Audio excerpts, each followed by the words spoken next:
And it looks like we're live. It looks like we're live. Hi, I'm Angelique LAmours, and I'm Beau LAmours. we are going to talk about LAmours' Lost Treasures tonight, and really hope that you guys will chime in with some questions for my brother over here, who knows everything. And so first, I just want to say, why don't you tell everybody what the three pieces of Lost Treasures are? Because Lost Treasures has three sections to it. And this is a wonderful opportunity to be really clear about what those three pieces are. Okay, so the first piece of LAmours' Lost Treasures are what we call Lost Treasures postscripts, and they are these are bonus feature little article-like things that I'm putting in the back of many of the old books. And they'll be about hopefully I'll do about 40 of them. I've written 26 already.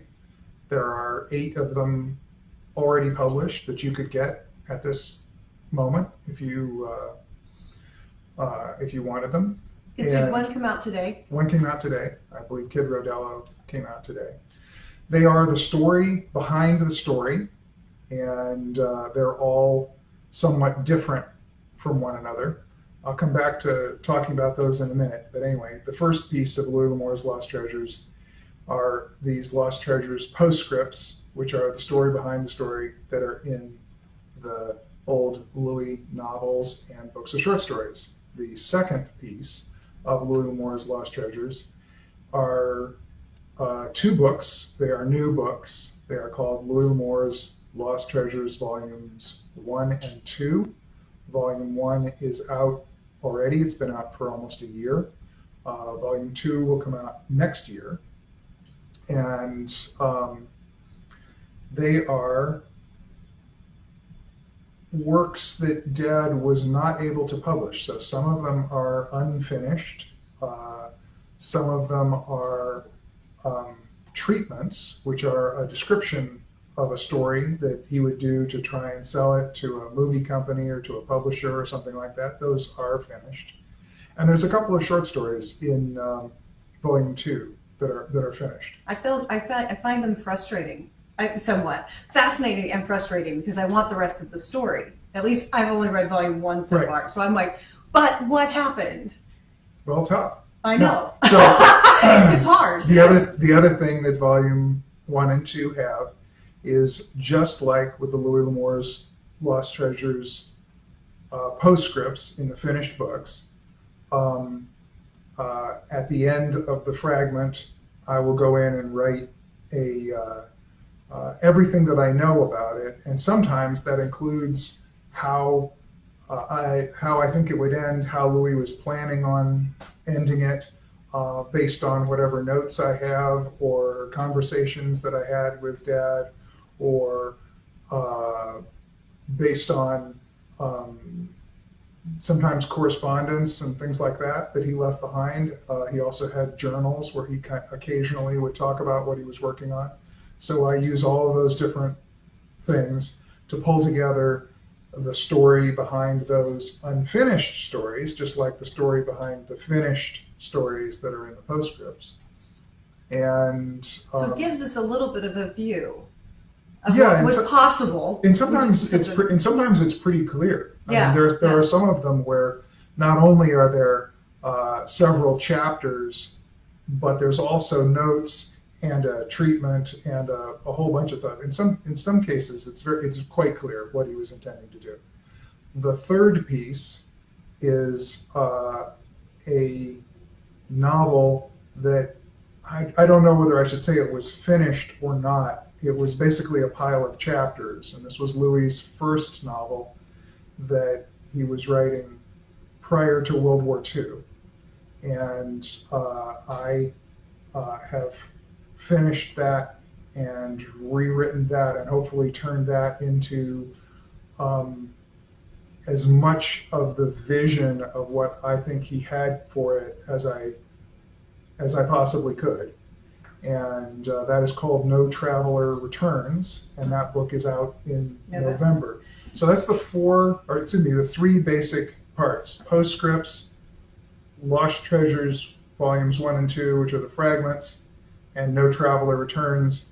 There's also kind of a fourth piece, which is the LAmours LostTreasures.com website, which has a bunch of material on it that didn't make the cut for the books, that wasn't complete enough, that wasn't good enough, that wasn't something enough. And rather than just hide that stuff away, we put that on the website so that you can go to the website, you can find it, you can see what those things are like also. I found tonight we're going to talk about the postscripts more than anything else. I'm seeing we have a lot of people saying hi. Hi, everybody. Hi. I saw somebody go by there saying more movies. I want to audition. We have no control over that. And people from, let's see, we've got Travis from Oklahoma and Charlie from Delaware. We've got some people from Australia. And it's really kind of cool. Everybody's saying hi. So at a certain point, we'll say, okay, we're ready to take questions.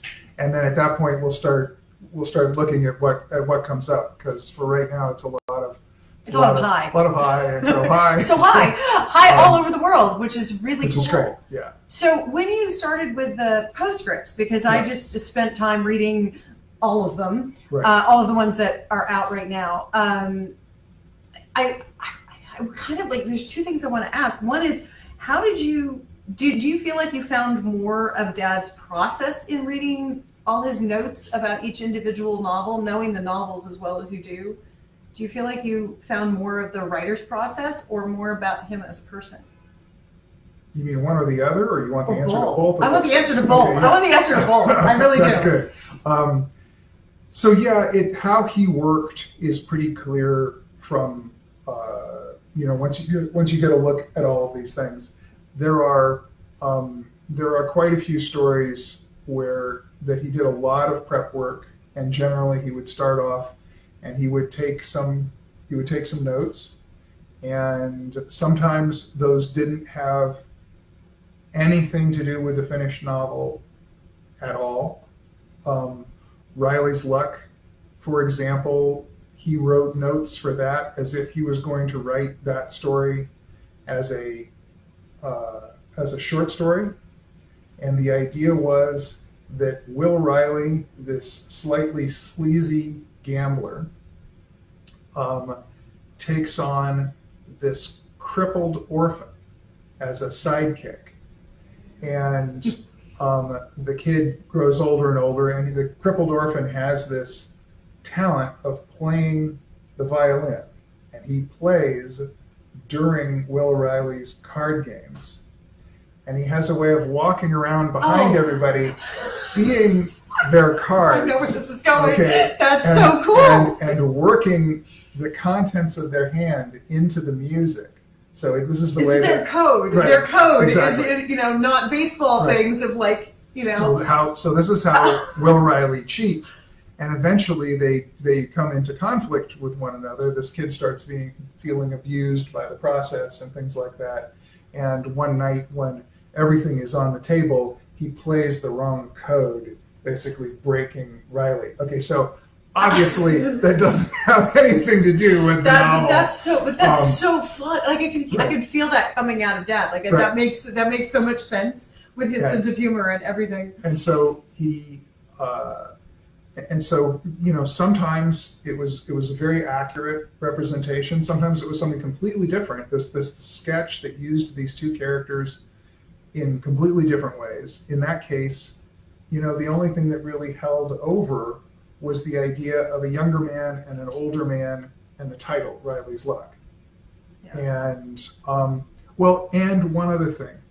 The idea that Val Durant, the young man character in the novel of Riley's Luck, and this is something you have to look pretty deep into the book to get, but Valentine Durant is Riley's Luck. Just like the violin player is Riley's Luck in the short story notes. And so there are a lot of things like that. So Riley's Luck has that as a piece of the postscript that I wrote to it. That's a piece of it. The postscript to Callaghan is all about Dad driving around in the Mojave Desert with Bob Duffy. Right. And you were there. We were there. Yes. We were very, very, we were very little. young. We were really little. And looking for the locations on the old government road, which was, which went across the Mojave, and visiting the forts that were there. When I read it, Mm-hmm. I went onto Google Maps and tried to find Right. all the little. It was interesting to see because some of it I was back in the hotel, I guess. The first day, the first Yeah. day you were in the hotel. Anyway, so the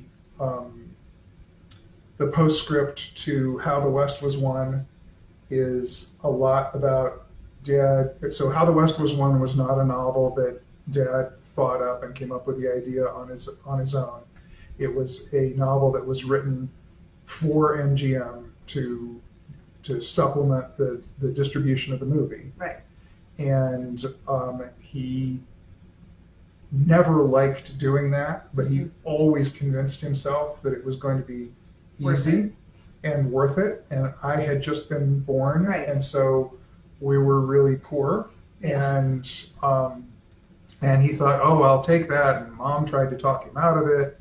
And anyway, he got involved, and of course, it being a movie, it went back and forth and back and forth, and it was just endlessly frustrating for him.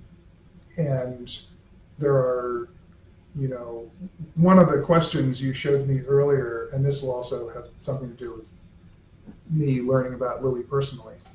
Actually, probably my earliest memory, like, picture of Dad is I was, I don't know, very, very small. And at some point he had taken on one of those jobs to write something for a movie company. And he had become really frustrated with the process. And finally he just said, screw it, I'm giving them back their money. I'm not going to do it. And Mom and Dad put me in the back of the car, and we drove up to Universal Studios. To me, it felt like the middle of the night, but I was a little kid. Right. It was dark. It was dark, Okay. yeah. And I can remember sitting in the car with Mom. I don't think you were born yet. And I remember the first sort of memory picture I have of Dad is he was walking away from the car towards the buildings up at Universal to go take them their check back. How interesting! That's one of your earliest memories of Dad. I find that interesting that it's that moment that's so. Well, it wasn't really so much that moment. In fact, I didn't even until I started working on this project. I didn't realize how early it was, and then I started tracking what project it must have been, what he was doing with Universal, and things like that. And when I realized what the project was, I realized that I must have been like 2 or 3. Yeah. And so that was, We'll just put this in there. He's 3 years older than me. Yeah. So there are things. It's interesting. I find it interesting as I read the postscripts, and even when we sit down and talk about things, that that 3 years sometimes is a huge gap. Like me being 3 years old and you being 6, you have memories that are very, very clear about certain things that I just don't have at all. And they also treated you like a girl. Yeah. Well, okay. Yeah. No, I mean, you were a little more protected. You were a little more protected than I was, and so that might add a year or two. Yeah. If we were the same sex, it would probably feel closer. Probably a little similar. Yeah, they were very protective anyway. So, about Louis, about his process. Because I think that interests people, and my memory of Dad is Dad sitting and writing and not outlining things, and just writing. And I remember the pen and the pad at the table when he was in a restaurant, and it might have 2 words written on it. And we still would come across those pads periodically, and it'll say something like, so and so. It's literally the beginning of a joke. So and so walks into a bar. It's a guy and a place, and not or an action. He rides south. Right. It's like, wow. What It's the hell and is that's the that? note. Yeah. And so until you started putting together postscripts, I didn't even know that there was much more. Well, it was like, first of around. all, it was like a giant game of concentration, trying to match the note with the manuscript and recognize sort of what all went together. And so the best writing experiences that Dad had, there were very, very few notes. There was very little information. And indeed, there are many of his stories that I know almost nothing about. And generally, those are the ones that just went. He just sat down. He had a particular idea. He sat down. He started writing, and it just went. And in 2 months, he had a novel. It was very, very common that while he was working on something, if he got another idea, and it was very common that he would get other ideas, he would write a chapter or two of the new thing just to kind of get it set in his head. This was his way of taking notes, even though he did take more extensive notes. He just started and put it aside for a while. The healthiest way that he took notes, the way that was always an indication of a story that would work well, was he just wrote the first chapter or two, set it aside, and then kept going with what he was working on. And eventually came back to it or not. Obviously, LAmours' Lost Treasures Volumes 1 and 2 are full of things that he didn't go back to. He wrote those 2 chapters, or sometimes more. In Volume 2, there's one that's 15 chapters. I mean, there's over 300 pages of one story that is not finished. It's interesting. I want to throw this out there to people who may not know what happened when Dad passed away. There are pictures on the internet. We certainly have them of Dad's room, which was filed in piles, and it was just full of papers. And Beau went in, and he started trying to go through it, and then he realized the best way to go through it was just to separate what was a magazine, what was novel or manuscript of any kind. And after about a year of that, he got down to where he had manuscripts that sometimes they didn't have the first page. They never had a title, and they were all second sheets. So it was the yellow sheet, the carbon, and the white, and he had the yellow sheets.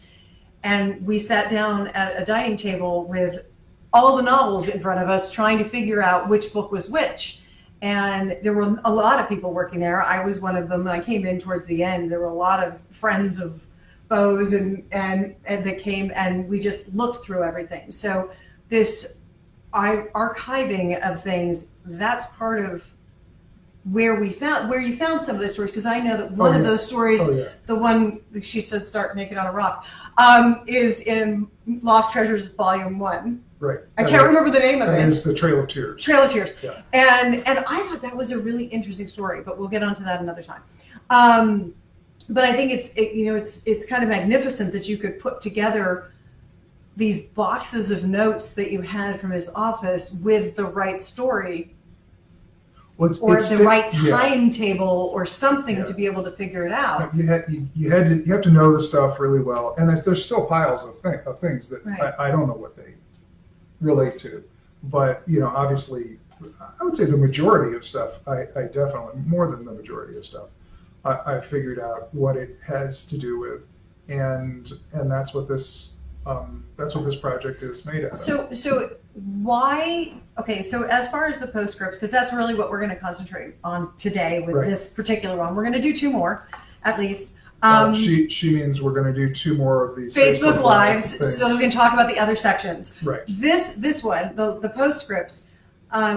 Why? I just want to say, why now? Why this? What was? That's really a question for all of Lost Treasures. I guess it is a question for all of Lost Treasures.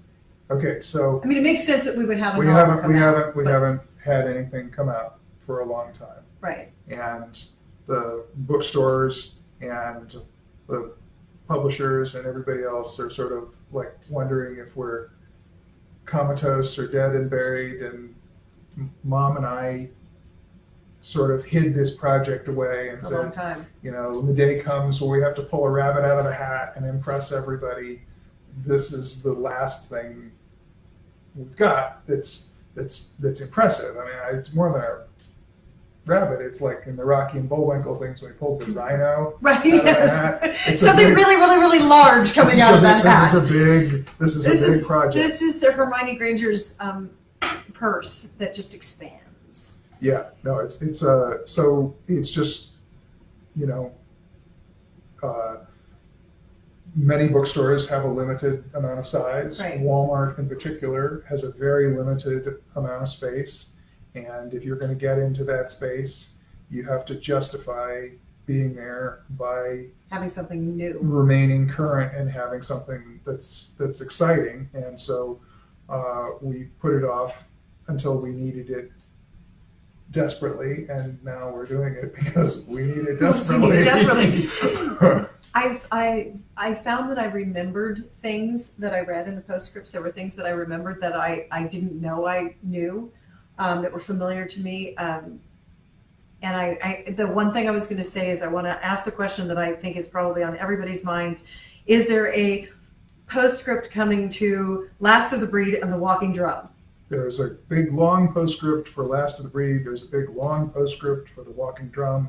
There is a big long postscript for Haunted Mesa, and quite a few others. That's so great. Yeah. Because I know that there's the Walking Drum and the Last of the Breed, at least those are ones that I get asked about a lot, about like what was going to happen and where's the next book and what was the plan. And so I know that that'll be very exciting when that gets scheduled. And I understand it's not yet scheduled. No, I think those will be next year. Okay. Yeah, and I mean we're doing. I think we have 8 or 9 postscripts coming out this year. Right. And we did 4 last year, and we'll do at least 6 next year, maybe more than that. And so, there's a lot of information on those stories coming out, and everything I know about those stories, or almost everything I know. Sometimes you can't quite manipulate everything you want to say to the point where it all falls into line with all the other things that you've said. Right. But everything that I think people really would want to know about, I'm trying to, So get what was the most surprising thing you've learned so far about Dad personally, as far as like what you've put together in the postscripts? We're going to stay very focused. Focused on the postscript. Focused on the postscript. So in the postscripts, I'm like, what did you find? I mean, I know that I personally loved the list of bank holdups and robberies that he gave that happened after 1880, and I also enjoyed him going on and on and on about relationships, but like educating other people who didn't understand. But I think that was so. What she's talking about is in the How the West Was Won postscript. Eventually, Dad got very frustrated with what the movie producers were telling him about certain aspects of Western history. And he cut loose with this long letter where he basically told them where to get off and gave them a lot of information. Like 40, because they had some sort of idea that there weren't any, there weren't any holdups after 1880 or something like that. Something crazy. So he gave them a list of 40 with like dates and times and places and who was involved. So it was, like, I'm going to teach now. And you're going to understand why this is important, that the Old West is just not that long ago. And this was being written in 1961 or two. Yeah. So it really, when you think back and you think about the last holdup was, I'm trying to remember what he said. It was like in the teens. Last bank robbery was somewhere in the teens. I'm not even sure that he was saying that was the last, so much as he was just saying it's the last one he documented. Right, and so you're kind of going, well, if that's true, he's talking about something that happened 45, 50 years before he was writing the book, and it isn't that long ago. I mean, I was, So if I'm trying to think, you asked me what was the thing that made the Surprising. most surprising, and I don't know that I could tell you. I think that thing about, some of it was just remembering things. Like Right. I knew that story about Riley's luck, Right. and I also knew uh, a particular story that at one time, a more limited story, that at one time was the story for Haunted Mesa.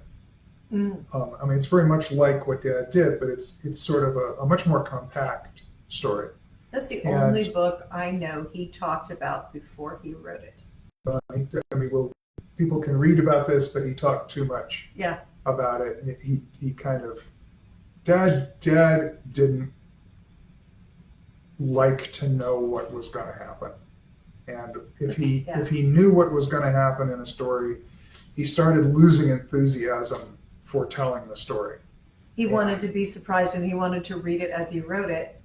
And that's where that moment that's up on the website comes from, that of me walking in to Dad's office, and Dad was always very open about us coming in and out, and we respected it. But like, we could go in and say, "Hey, Dad, how you doing? Well, I got a question for you," or whatever. And it never bothered him that we were interrupting him.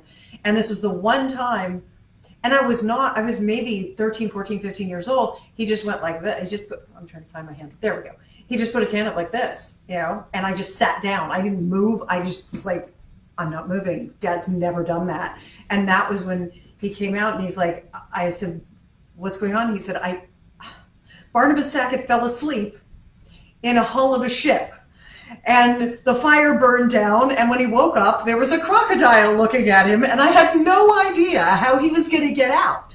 And so that was he was so excited to find out that he couldn't talk to me. And then he got him out. It has, if you haven't read the book, read the book. And then he could talk to me. And I don't even know what we talked about that day, because that day is so shocking to me as a moment that he would do that. So yeah, he liked to be surprised. And so what would happen is if you see, a lot of what's in the Lost Treasures Volume 1 and Volume 2 book are stories. The reason he didn't finish some of them is because he learned too much about them. He would sit down and if he wrote a treatment, that was the kiss of, he did that because sometimes that's what you had to do to sell things, but that was the kiss of death. He was not interested in writing it anymore, because he told the story. Once he knew what happened, he just didn't want to do it, and he was ready to work on something else. Yeah. So, like I said, there's a more compact version of Haunted Mesa that avoided some of the problems that are in the Haunted Mesa novel, and it's kind of fascinating to see him grapple with that. But I didn't really learn. I was reminded about things like that in incredible detail while working on this, because I would take his notes, I would take correspondence, I would take journal entries, I would take things that I remembered, I would take things that Mom remembered, I would take the story itself and hang on just a second, and compare all of those things. And that eventually brings you to a timeline that tells a story that sometimes it's not the story you remember. It's very much all the detailed things that occurred, and so sometimes it's much more interesting than what I actually remember. Well, we were there for a lot of his research, but as we got older, you got more and more involved with actually going out in the field a lot and being a part of, I know certainly a part of Haunted Mesa. That was really the extreme of going into the desert and driving Dad wherever he needed to go, and flying in helicopters and landing in the middle of nowhere, and having torrential rains come down and having to, escape and all of that. Very exciting moments, but a lot of things that we took for granted as kids was us, like wandering around in the middle of nowhere and Dad looking for a tree, a rock, or a stream or whatever. And then as we got older, became more aware of how that worked into each individual story. I know that was true for me, and I know it must have been extremely true for you to find that and see that. So I think this is really Well, maybe. I think he did it sometimes just to get me out of the house. I mean, he'd like send me off. Like, go do this. Go do Go do this. this. I don't know. Maybe he was just trying to get rid of me. I don't know. I kind of think that the minute Beau and I could drive, Dad was like really excited because it wasn't only Mom that could take him places; it was all three of us because he didn't drive. So, so we're at the half-hour mark, and we should take some questions. We should take some questions. Let's see what we've got. So here's the thing. Wait. Yeah. Up until now, I'll go back in and try and answer some of these questions later, but we'll just start looking at questions that I'm going to answer, like, Now. on screen from now. So we'll take. start. She's in charge. Okay. She'll pick the next question. What characters were you, Beau, and Angelique? None. Yeah. None. Dad didn't write People a knew. lot of characters that he knew. That would be very, very rare. I would say that I've seen Last of the Breed, the relationship between the father and daughter who are living in the woods. Mhm. There were conversations that were very familiar to me. There were conversations that I had with Dad, which I found interesting. That was the only time I ever saw anything like who he was very apparent in his books, and what he valued was very apparent in his books. But that was one time where I was like, I've had that conversation. Let's see, we have. Somebody mean? maybe Okay, came in postscripts, late. yeah. So Kevin, you say, what do you mean when you say postscripts? The Lost Treasures program has 2 books, Lost Treasures 1 and 2, that are coming out. One's already out. The other one's going to come out in 2019. There's also going to be 30 to 40 of the old Louis books that will have a Lost Treasures postscript, which is basically everything that I know about the story added to it. So it's like an article that goes at the end of the story, and it contains all kinds of different, hopefully interesting information. It's like about that book. author's notes about it, and it says on the cover, it says Lost Treasures added content. Yeah, go to our website, You'll Lost see them. Treasures, LAmours, and you'll see them. Okay. Are there going to be any more books featuring Kilkenny? No, Let's see. Okay, there's a lot of people saying. let me just step in and say Say something. something about Kilkenny. No, not Kilkenny, but Okay. just other books. I have some rules. We'll get into this further when we do another of these Facebook Live things. But I have some rules about what I will finish of my dad's and what I won't. And I do not finish things where I don't understand the entire trajectory of the story. And so if I don't know where he was going, even if he only wrote 2 sentences, that's fine. If I knew where he was going, I might write that one. But I have rewritten a lot of his short stories in the past. In November, we have a novel that I rewrote coming out and pretty much finished. I've done a bunch of stuff like that, but my rule is I have to know where he's going.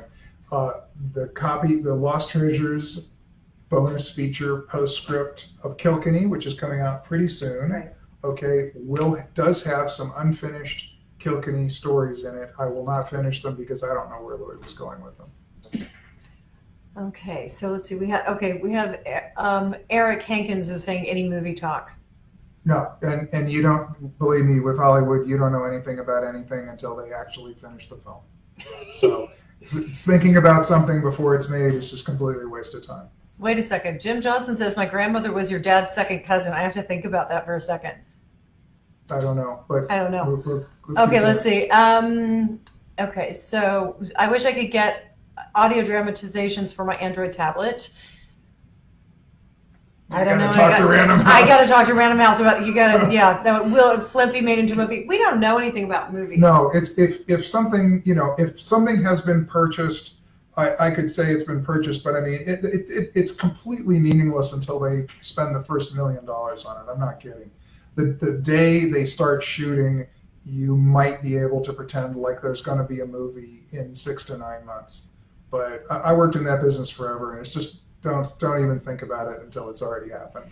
You believe it when you see it in the theater or on the television. So what's next? So any more questions? Let's see. We can talk some more.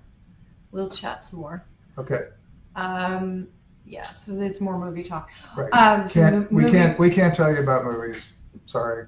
It's not that we're hiding anything, and it's not that we have a secret or anything. There's just You know, it's just at the moment we know nothing. Tell me, what was the first book you remember being like on the like something that we did on a trip turning into a book, like where the research trip became the novel? I'm stuttering and I'm sorry.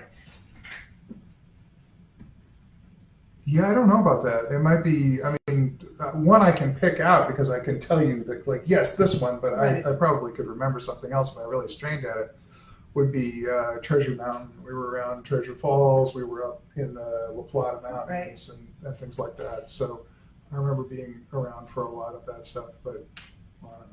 So that was, I was just I was kind of curious. I was thinking about, I mean, obviously we talked about the Mojave Desert trips. So some people are having trouble with the video. We don't know anything about that. We're looking at ourselves and we look pretty good. We do. Even though we're old. We look really young. I have to say, I'm kind of enjoying this view. But so it may have to do with your internet connection.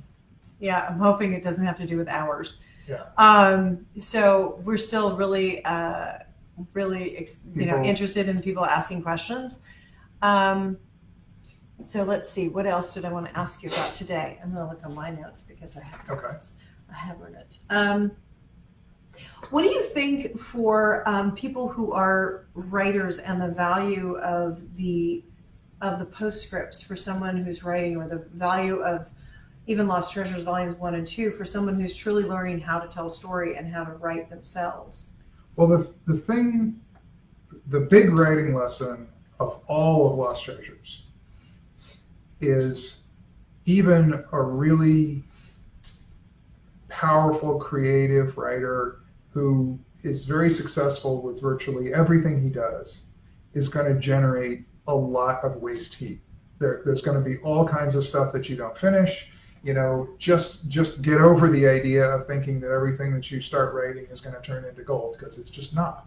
And What's that really interesting about the amount of material that Dad didn't finish, that he created and started and let go of, whatever, and then moved on to the next piece, and even just the volumes of short stories that started coming out that you found in the filing cabinet that he had written in the 80s, and it was just in a box.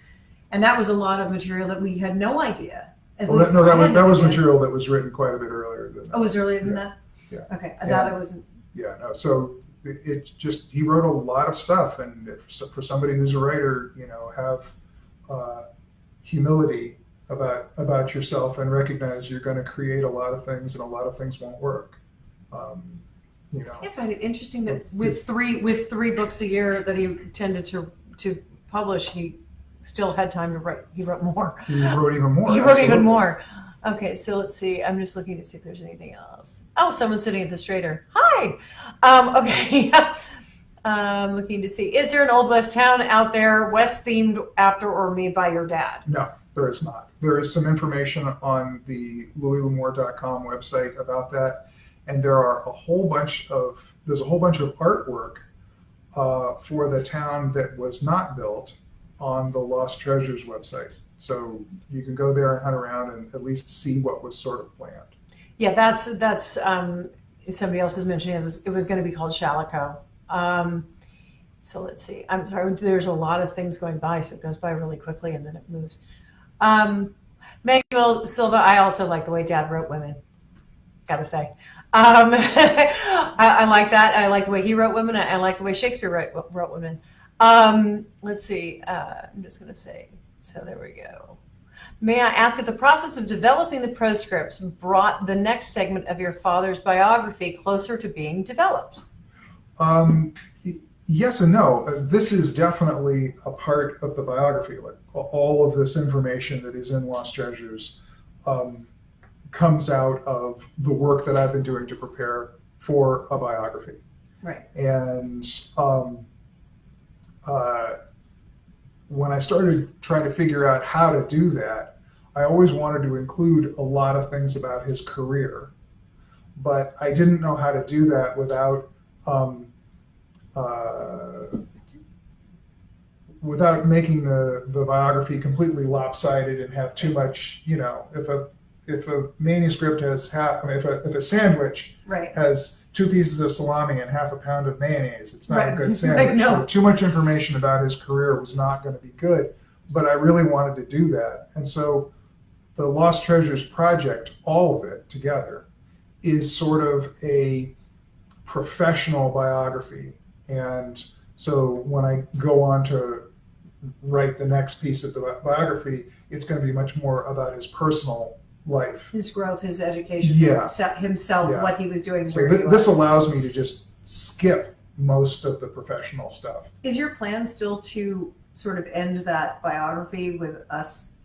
No, I will take it all the way through the end of his life. You're No, gonna do it, I yeah. was sort of debating ending it early, but we'll see. We'll see. Okay, so let's see if there's anything else. I like this. There are people answering each other's questions.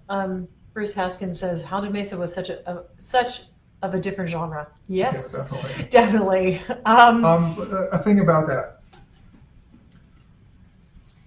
One of the things that's very, very clear from the work that is in Louis L'Amours Lost Treasures Volume 1 and what you'll see in a year or so in Louis L'Amours Lost Treasures Volume 2 is that Dad really, really, really wanted to write in many different genres.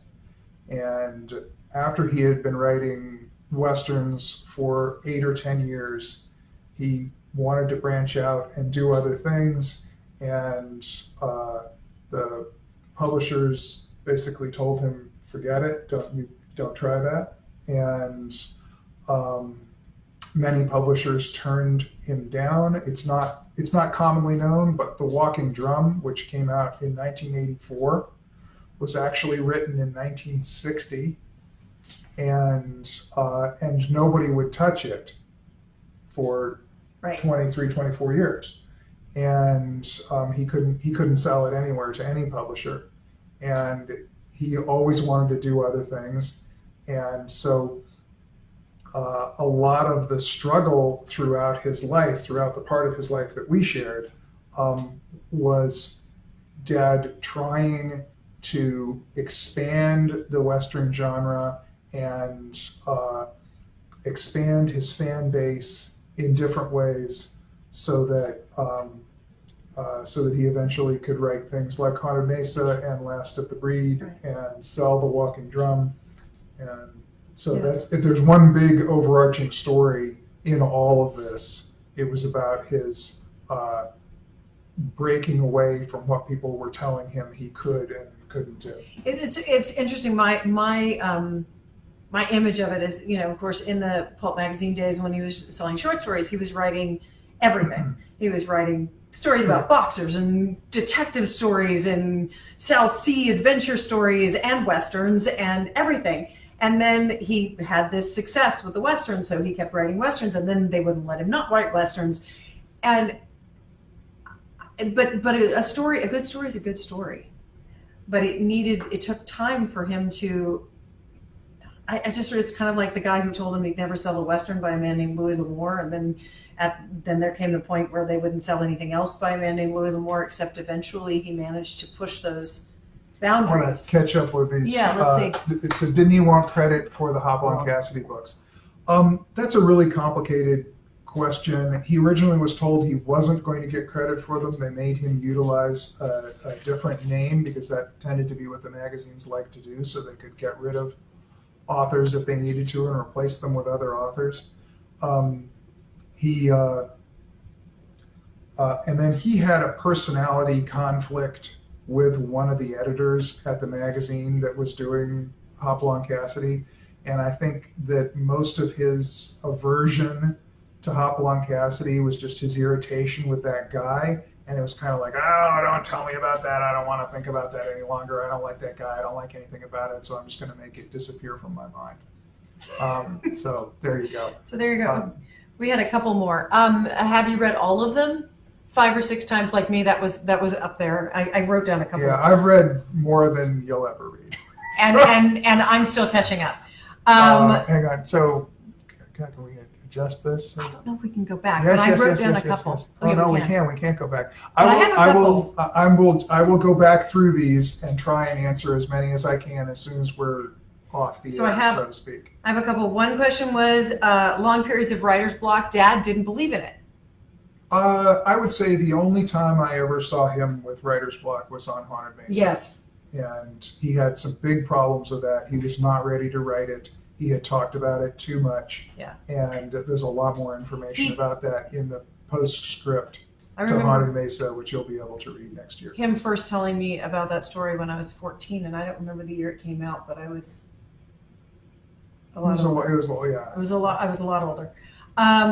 And I would say that writer's block is an interesting point because even though he was blocked on that book, he was writing other things. That's right. That's So right. it wasn't writer's block; right. it was book block. Writer's block is much more of a failure of confidence than it is creativity. That's just my take on it. Gold, And- somebody asked a question of, you said in Lost Treasures Volume 1, Golden Tapestry, I may not be done with it, Yeah, I might work on that again. We'll see. which is Um, really, really cool. Yeah. So did your dad and John Wayne do anything? No. I mean, John Wayne's company produced Hondo from Dad's short story Gift of Cochise, but they never knew each other, and I mean, there was no relationship there or anything like that. Okay, any unfinished books? Well, there's a bunch of unfinished books in Lost Treasures Right, 1 1 and and 2, which are not going to be finished, except maybe something like the Golden Tapestry or something Which like kind that. of has your it just Which I got you. might dive back into. There was also No Traveler Returns, which is coming out in November, which was unfinished, which I finished. So you said that's a joint project. And yeah, it's Louis and Beau, definitely. Yeah, It's yeah. not. It's not something that I'm, that I'm taking over. And there might be one or two others. It depends on publisher enthusiasm. Okay, so we've got, was Louis a late night writer or early morning, or did he treat his writing day like 8 to 5? Early morning, but also 8 to 5. He tended to get up, write for a couple of hours, have breakfast, write for a couple of hours, maybe have a light lunch or go to lunch, write for a couple of hours. He would then exercise for an hour or two, and then after dinner he might do another hour or two. He did not like to stop, because when you close down your unconscious mind, when if you can get it to open up so that you can write in this like stream of unconscious, which is the way that Dad worked, it's very hard to get it started, and you're always very frightened to stop it. So he tried to work 7 days a week. He was always scared of losing it. Okay, so then we have, give us your favorite memories. We will share the link to the person underneath that. This will be up on the page. I don't know if that's the link you're talking about. Give us your favorite memories of your dad. Oh, I don't know. My favorite memory of my dad is I was really unhappy at school one day when I was about 9, and Dad didn't drive, and Mom wasn't home, and so he walked down to school and then got me out of school, and then we walked home, and then I was At West happy Hollywood? At West Hollywood. Oh. Yeah. So that's definitely my. That's so sweet. Yeah. we have a lot of. I do remember working really, really hard. I had a day like that too, where I was working on a paper and I was working really hard and I was very stressed and I had too much homework and too much work, and Dad was like, "Put it down, close it up. We're going to the movies," and we did.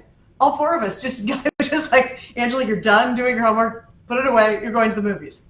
Like, okay, but I won't finish. He's like, "That's okay. Tomorrow's another day. Go to the movies." But let's see if we've got anything else. Was your dad always telling you stories when you were younger? Yes. Yes, and he would read to us at the breakfast table every morning until, I don't know, I was 16 or 17. So you were driving pretty- yourself to school. Right, I pretty mean, much. and he was not reading us kids' books. He was reading whatever he was reading at the time for research. Yeah. Sometimes he read novels, like he read us the HMS Hornblower novels. He read some of those. He read some Robert Heinlein, some things that were that kind of fun. And sometimes, every once in a while, he would read one of his own when it came in the paperback, like when it came in a hard copy version.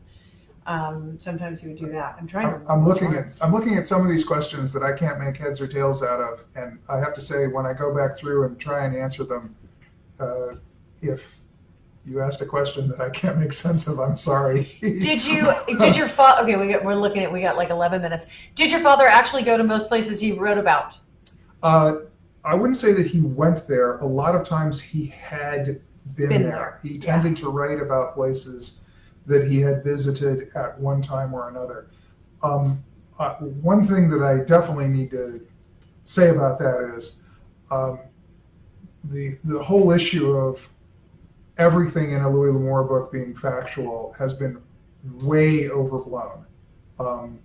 Dad liked to have the locations correct, and he tended to write about places that he had been or spent some time, often spent a good deal of time.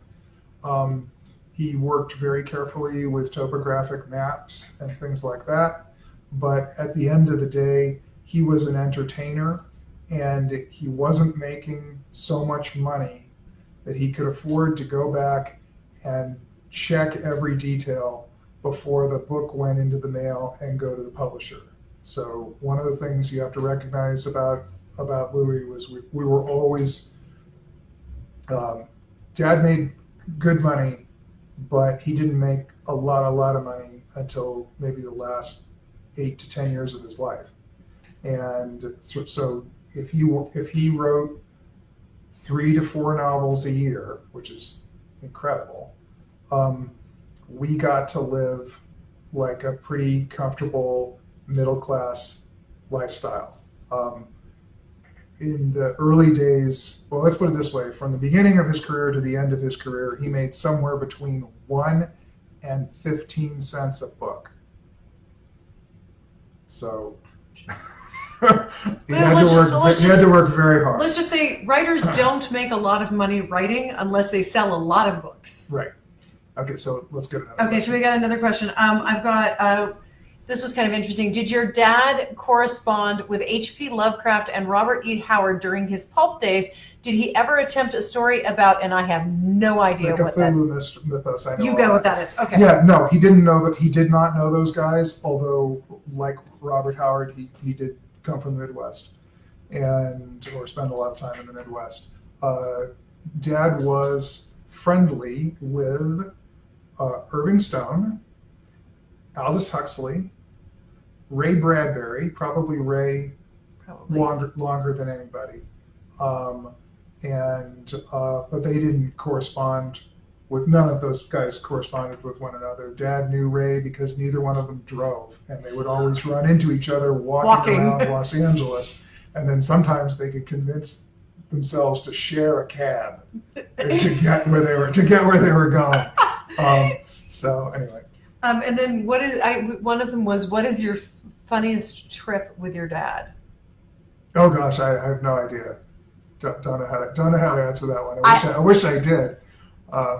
I have no idea because it was more a result of my mother than my father. I do recall Shoshone, Wyoming being one of the funnier places. What was your dad's involvement with Hopalong Cassidy? Dad was hired when the Hopalong Cassidy television show went into production. Doubleday and decided that they wanted to do some more Hopalong Cassidy novels. Clarence Mulford, who wrote the Hopalong Cassidy novels, did not want to write them any longer. And Doubleday and Standard Magazines, which was going to do a magazine version at the same time, went looking for writers.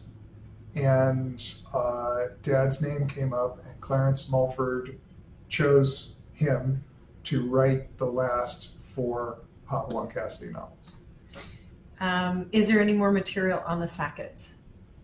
There is some material, there'll be some Sackett postscript material which will explain some of the Sackett stories and talk about, a little bit of information on unwritten Sackett stories and stuff, plans that Dad had, but no, there isn't too much. Who was passing through?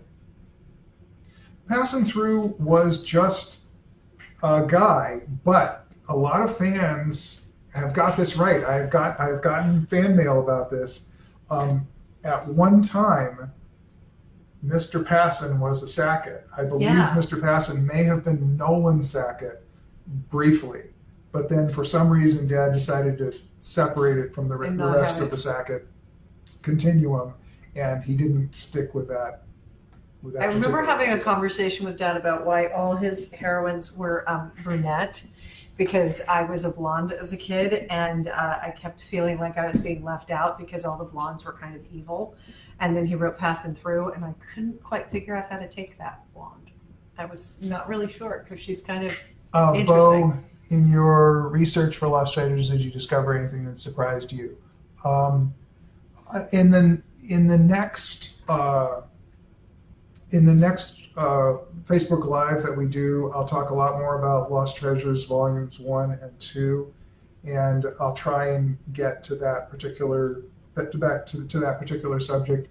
The quick and dirty answer is I was really surprised at how down on his luck and nearly out on the street Dad was right before he sold Gift of Cochise to John Wayne, and I mean he was on the edge of, being a street person at 45 years old. So it was a really rough Really luck. time. And that was Yeah. a really good thing. But that happened. I'll talk about that a little bit more next time. Okay. I just see somebody writing something about Dad fighting, and somebody earlier I remember said something about wanting to see his fighting stats Oh, at some point. you'll never get that. It's I don't know if what Dad claimed was correct. I have definitely checked up on a lot of his fights, and I have not been able to establish his record as being legit. At the same time, it's extremely important for people to know, and Dad mentioned this a number of times. In the 1920s, when Dad was doing most of his fighting, fighters often used different names for different levels of conditioning. So if they thought they were not going to do well in a fight, if they thought they weren't in good shape, they used, say, a secondary name for themselves so that they wouldn't tarnish the reputation Of the other name. of the other name. And so what happens is this is a time, there were no photo IDs. Right. There was there was nothing where you could track somebody across the country. You were who you said you were. And you were who you said you were that day. Right. And so following up on a boxer's record before the mid 30s is crazy. It's And very then hard if to do. you look at, like, one of the names was Mickey Moore. Yeah, Like, there were probably 40 of them. there were. So No, that's so right. it's Exactly. it's like John Smith. Like, how many of them are there, Right. and So how many what of them else are have we Dad? got here? Let's see. I'm looking. Any thoughts on expanding or re-engaging any of the Sackett or Talon stories? We have 2 minutes left. No, I'm like I said, I'm not going to create any new Louis L'Amour stories, and I have no plans to do anything where, like I said, I don't understand what Dad's trajectory was ahead of time. Might change that. I'm not intending to get locked into that particular idea, but at the moment, no. So I'm just going to say we're going to end pretty quickly, and there's going to be another one, and I think it's September 5th, where we will talk about Lost Treasures Volumes 1 and 2. And I'm really looking forward to that. And that's all. I think we're just about out of time. No, you have 2 minutes. We have 2 minutes. Does anybody have anything they are dying to know right now? Well, If there's anything that comes up, we will answer 1 or 2 more quick questions. And then I'll just say, I think that what you've done is amazing, and it certainly expanded my knowledge of each of those novels. that I've been reading the postscripts of. who was your father's Favorite favorite actor? I don't know. He wasn't necessarily a guy that was like in love with one actor or not. I mean, we all live in Hollywood, and we worked in the film business and things like that. And we have a fairly mercenary attitude towards what happens there. And just like anybody that deals with somebody at work, your attitude towards them is not necessarily the same as a fan's attitude. Well, I think, this was a question like in his movies. I think there were certain people. I mean, we know that he liked Tom Selleck and Sam Elliott and Jeff Osterhage as the Sackett brothers. That was, I think, very successful casting. That we were all happy about, because before they cast it, we were all sitting around talking about who. Oh, you're always Who terrified. I was like, who are they going to put? There's going to be some idiot. And it can't be some like guy who looks like he's never been outside. So that was it. That was one thing. Let's see. I think I'm looking really quickly. I'm trying to read. 7 o'clock. We're done. We're done. Keep asking questions if you want. Like I said, I'll come back in tonight or tomorrow, and I'll try and type Reach out into them, and then answers if I can figure out how to do that. and this will be up on the page as soon as it buffers, I guess. Yep. Okay. So Good night. goodbye, everybody. Thank you. Take care. And we'll be back. Do you want to end this live video? Yeah. Yes, I guess so.